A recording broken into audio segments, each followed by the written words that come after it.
সম্প্রতি সাবেক প্রধানমন্ত্রী শেখ হাসিনার চাচাতো ভাই শেখ সালাউদ্দিন জুয়েল ভারতে নিজের আধার কার্ড বানানোর মাধ্যমে ভারতের নাগরিকত্ব নিয়েছেন এমন একটি দাবি দেশের গণমাধ্যমগুলোর বরাতে সামাজিক যোগাযোগ মাধ্যমে প্রচার হতে দেখা যায়।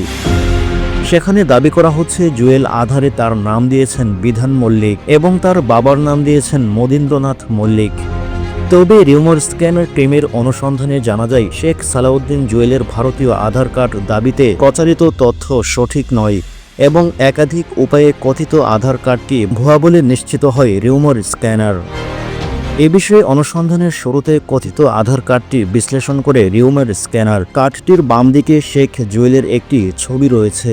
বাংলা এবং ইংরেজি দুই ভাষায় জুয়েলের নাম বিধান মল্লিক লেখা।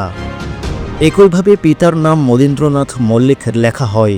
জন্ম তারিখ দেওয়া হয় 1 জানুয়ারি 1959 এবং আধার কার্ডটির নম্বর দেওয়া হয় 844205675756 এবং কার্ডটির ডানে একটি কিউআর কোড বসানো হয়।